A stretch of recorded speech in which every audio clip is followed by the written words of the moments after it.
I'm open-minded. I just want to know what happened, he said. It's almost like a pervert wizard waved a magic spell on the whole world. Imitating a wizard, he woked. With a wave of his wand, you can walk into a woman's locker room with a hard, male parts. And anybody who complains is a Nazi. Abracadabra. It just works.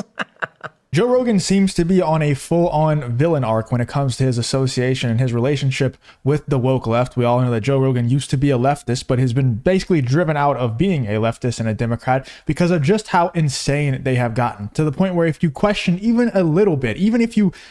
It's not even like he hardcore disagrees with the left on certain topics that he gets canceled for. He just simply says, hey guys, this is a little weird, right? And then they all just attack him. They all just pile on him. He has news stations photoshopping and faking videos and photos of him to make him look worse off after getting COVID and stuff like that. Just really insane things happening to the point where now Joe Rogan is completely just against the woke left. Like I said, completely on a villain arc against the woke left. Let's get into this video here of Tim Pool on Timcast talking about Joe Rogan triggering the left over these new jokes that he was making in his new stand-up special. They absolutely had a meltdown about it. Let's check this out here from Tim Pool talking about Joe Rogan. Joe teased that it would feature some ride-home arguments, but stressed they're jokes, folks, just jokes. He doesn't literally think Pizzagate is real. That's the joke. The joke is he's saying he's choosing one of the most outrageous things. That being said, Joe certainly does believe the Epstein stuff is real because that's a fact now. Within minutes of the opening, Joe was talking about woke topics like trans representation and pregnant men.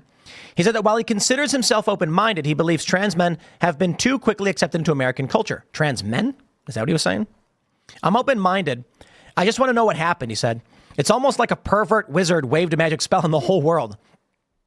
Imitating a wizard, he woked. With a wave of his wand, you can walk into a woman's locker room with a hard, male parts. And anybody who complains is a Nazi. Abracadabra. It just works. Oh, man. And everyone just accepts this new reality, and it's effing weird. I just think we need standards. You can't just put lipstick on now, and now you can ish in the women's room. I just want to know what's going on. Like, the world got weird. Joe went on to say that he does believe in trans people and fully supports the right as an adult to do whatever you want that makes you happy. But I also believe in crazy people. Oh, boy. Somehow or another, that got left out of the equation. All of a sudden, crazy people just went away like the flu and COVID. He also made... No, all of a sudden, the crazy people didn't go away in their eyes. All of a sudden, the people who believe in common sense and using logic and reason and ration for their opinions, they became the crazy people. The people who are questioning the government and certain evil things that they're doing, they are the crazy conspiracy theorists. People who are saying, hey guys, maybe like the people who are acting as if they aren't the gender that they were born as and that their birth certificate says they are, maybe there's like something a little bit wrong in their brain and maybe we should try to help them out instead of just, you know, furthering the illness. It's kind of like someone who gets addicted to drugs. Instead of giving them more drugs, maybe we should try to help them out. They became the crazy people. It's not that as if, like Joe Rogan is saying here, that they act like crazy people don't exist anymore. No, they just think the people who have been normal for the last million years, whatever, they are now the crazy people. Jokes about gay men who he said doesn't want to be surrounded. He doesn't want to be surrounded by, and jokes about the strange times of the coronavirus pandemic. Joe said, before COVID, I would have told you that vaccines are the most important invention in human history. After COVID, right, we heard that. We heard that one. Viewers quickly took to X to share their thoughts. All right. And now it's time for an important lesson, my friends. There's a reason why I showed you Joe Rogan being like the number 5 biggest podcast on Apple. This is actually a big deal. Because I want to stress this. The number 1 podcast right now is Hysterical. I don't know what that is. Let's find out. Mysterious illnesses that spread among a group of high school girls in upstate New York. What causes their sudden, often violent symptoms? Is there something in the water? That's interesting. Female viewers love true crime and mystery stuff. I got to tell you this. Culturally, Joe Rogan is the most impactful in terms of podcasting. People just love the show. Tremendous influence. In fact, while he's massive on Spotify, hitting number 1 recently, Tucker Carlson's number 10. But it is fascinating to say this, and I will give you some numbers. I don't know the exact numbers right now on Apple, and it has grown substantially, so it could be very different right now. My understanding is that the top shows generally get around, I think it's like 300,000 views per episode. I'm not entirely sure. But the CPM for ads on these shows is massive. So I don't know where Timcast Morning or Timcast IRL is. I don't think we're anywhere near the top. And don't ask me, I have no idea. We do. If you enjoy content like this, make sure you subscribe to the channel and turn on the notification bell. It really does help me out a ton. Let's get back to the video. Really, really well on YouTube, but we do not do nearly as well on Apple or Spotify, despite doing actually really well, to be completely honest.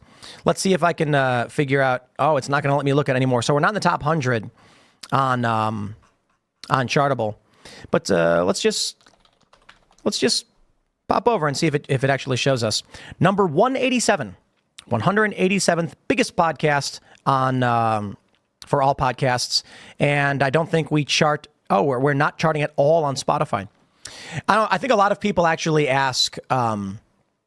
They ask us, like, where'd the show go? The show's on YouTube, so most people watch on YouTube, and we do pretty well on YouTube. But interestingly, nowhere near the biggest.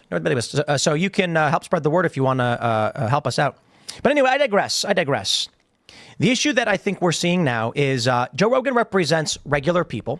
He represents the middle of the road, and that's what Democrats actually need to win. But the big point for all of this right now, my friends, the issue with getting comments online is a lesson most people must learn. You know, I've got some friends that are like, hey man, I'm getting like weird comments and it's kind of freaking me out. And I'm like, that will happen no matter what. Welcome to the internet. A lot of people, they want to keep their mouth shut. They want to do some kind of content where they think, for the most part, nothing bad happens. No one's ever going to say a mean word to them. Sooner or later, controversy finds you, because this is a culture war that is spreading and it's not being abated. So right now, skateboarding is big for us in the culture war. And I think this is really, really funny too, because with these stories in the media, this is actually exactly right. You know, it's Tim Pool is exactly right here about Joe Rogan and his impact. He might not be number one on Apple, whatever. I'm pretty sure he's far and away number one on Spotify. Regardless of the numbers, he is the most impactful podcaster, and there's no question about it. Whenever Joe Rogan says something, whenever Joe Rogan speaks, even though he's not trying to be like a political pundit or influence anyone politically, what he says holds weight for whatever reason. And I think Tim Pool is correct in that what Joe Rogan says on the Joe Rogan Experience holds weight because he represents the normal guy. He represents the average American who is just trying to figure out what the hell is going on. Where did the America go that remember, I'm only 25 years old. I'm not some, like, you know, a lot of people are like, oh, the people who say, where did the America go that we grew up in? They're just some old angry man just, you know, waving their fist at the sky. It's like, no, I'm only 25. And the America that I knew even 5 years ago is long gone. So I can't imagine how people who are 60 years old like Joe Rogan feel. And Joe Rogan represents that demographic of people from my age or even younger to the ages of 70 or 80 years old, where people are just like, what the hell is going on? Like, why is the world so strange now? And everybody's just acting like nothing happened. Everybody's just acting like this is normal. You know, he represents those people. So whenever he speaks, it holds tremendous amounts of weight. And now that Joe Rogan is going against the woke left, they are realizing they are losing a huge portion of the audience. They're a huge portion of the world. They're losing their ears and their eyes because, you know, Joe Rogan, whenever he speaks, it holds weight. And Joe Rogan has been pushed out of the left, even though he is a Democrat. He's debated people like Ben Shapiro and debated Steven Crowder very, very in heated debates on his own show, on the Joe Rogan Experience, because, you know, he used to be a leftist. He used to be a Democrat hardcore. And I think a lot of his beliefs still align with the Democratic Party from 10, 15 years ago, but not of today's day and age, because there is no real, you know, policies or beliefs or anything of the woke left other than you must just be as woke as possible or else you're kicked out. You're shunned from the group. So the reason why Joe Rogan has such a cultural impact, I think, Tim Pool is exactly correct. He represents the average person. He represents just a normal ass dude, you know, who works their 9-to-5 job, drinks beer on the weekend. Like that's just who Joe Rogan is. That's who he represents. And whenever people like Joe Rogan are saying things like somebody waved the magic, it's like a wizard waved their magic wand and just acted like there's no more crazy people anymore.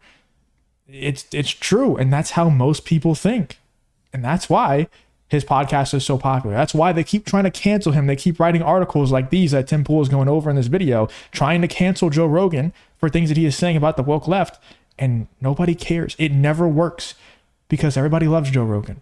You know, most people, and a lot of them are closeted. They'll never come out and say publicly, I love Joe Rogan, because they'll get fired from their job, which is absolutely nutty. But that's just the truth. What they're really saying about Joe Rogan is that some random people online got mad. But let me tell you about how the world used to work with the radio and television and all that stuff. If you watch a TV program and got mad about it, what are you going to do? You going to go to the radio station, sit down and do an interview? No. They wouldn't care. So here's what happens. If Joe Rogan did this comedy special 20 years ago, let's say 30 years ago, pre-strong internet, well, the network is going to be like, we paid a lot of money for this, and we're selling ads against it. And they're going to go to other commentators and pundits and contributors and say, do not mock our comedy special. Do not criticize it. Otherwise, we will never have you on our shows again. Oh, by the way, this is another great point by Tim Pool that I totally forgot to mention. The fact that Netflix is the one that's airing these Joe Rogan comedy specials, and you guaranteed they screened this before airing it and everything, or, you know, I think it was live streamed or whatever, but they definitely knew like what kind of jokes he was going to tell and stuff. It's Joe Rogan, so you know. But the fact that Netflix, which is one of the most, if not the most woke producer of television and of content in general out there, they're airing Joe Rogan. And Joe Rogan is not bowing down to their rules at all. He is going the complete opposite direction. Not only Joe Rogan, but also people like Dave Chappelle get Netflix specials. That's how powerful these people are. That's how much it just doesn't matter. Like these people, they love to be so woke, and they think that's going to get them in the good books of like the masses. In reality, what gets you in the good books of the masses is going against that nonsense. That's what most people like. That's what most normal people, which I think most of America is still pretty normal. That's what people like. And you can tell that because Netflix, which is the most woke producer of media, they even are allowing Joe Rogan and Dave Chappelle and these guys to release their specials still to this day because of how impactful they are. So you take a look at Howard Stern in the 90s, and this is why he's able to do the things that he was able to do. Shockingly offensive. The news would write about it. People watched. It was good for the ad sales. Some people might be mad about it. They might hate watch. Didn't matter. It was good for ad sales. So these networks, they've got hosts, these radio channels, whatever. And they say this: if you criticize us, you will never come on the show again. So other comedians, other commentators and politicians would be like, no, look. If I start attacking them, it may rally some support, but then they cut me off from appearing on that network, and I can never generate any kind of support again. How will I get the word out? The newspapers will stop writing about me, and then you cease to exist. You are fighting to get access to that microphone at that radio station, that television station, or that newspaper. Now we have the internet. Donald Trump's a great example. All of a sudden, Trump was bypassing the media's control and the media's power, and boy, did they hate that. He didn't need him. It was the first time they've ever experienced being second fiddle. Trump could just tweet whatever he wanted to everybody, and that's where we are now. Well, of course, that also means that some random people are also going to post nonsense. You don't need to pick up every little piece of trash you find, okay? So, you know, I have friends telling me, oh, I'm worried that, I'll put it this way. I've had pro skateboarders hit me up, some of the biggest names, the most prominent skateboarders in the industry, and there's a reason why I don't say their names. You know, it's their choice. It's their choice if they want to come out and say they're voting for Donald Trump. And they don't want to because they're scared. They say things like, look, man, I can't afford to get canceled, or I can't deal with, you know, the hate mob. I can't handle it, blah, blah, blah. And I'm like, bro, it's all fake. It's all fake. So I get this guy hitting me up 5 years ago. Pro skateboarder, one of the biggest names, an older guy, telling me all this stuff about politics, the industry, how he's upset. And I said, say that publicly. And he's like, I can't. I'll lose my job. I'll lose my money. People will say mean things to me. And I'm like, bro, it's not real life. So I get asked by some of these guys. They're like, Tim, you probably get people like yelling at you all the time, right? Like, are you worried when you go out? And I'm like, no.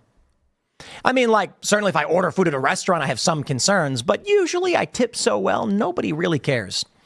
When we go out to eat, we actually have, like, we know who the servers are. They intentionally request us. I tip very massively.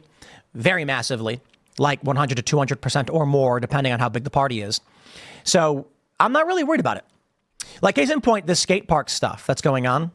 Okay, basically the point that he's trying to make is, people like Joe Rogan are the voice of reason, and that's why their voice holds so much weight. Because Joe Rogan's not going to be swayed by either side, either political side trying to put pressure on him. They've tried to cancel him so many times. I mean, the right has gone after him in the past too, whenever he was a hardcore leftist, whenever the left had at least a little bit of common sense, whenever he was debating people like Ben Shapiro and having Tim Pool on, disagreeing with stuff that Tim Pool was saying. Tim Pool actually used to be not a leftist, but he wasn't right wing. Now he's, I don't know if he would actually claim right wing, but he basically is. He has all the right wing beliefs nowadays. Joe Rogan, would debate people like Ben Shapiro and Steven Crowder, and the right would go after him. He didn't care. He stood his ground. He's like, yeah, I don't care. I'm just going to, these are ideas that I feel like they're common sense to me. They check out to me. And now the left is trying to cancel him every other day, and he's still holding his ground. Like, I don't care. I'm rich, and no matter what you guys say about me, Netflix is still going to hire me, the most woke company out there. It doesn't matter how many times these leftists melt down about Joe Rogan. Let me know in the comments what you're thinking about Tim Pool's reaction to Joe Rogan triggering the entirety of the woke left with his new comedy special. And what are you thinking about Joe Rogan? And do you believe that, Tim Pool and me are right and that he's the most influential podcast out there? Or do you think there's somebody else who's more influential? Let me know in the comments what you think about this whole Joe Rogan versus the woke left situation.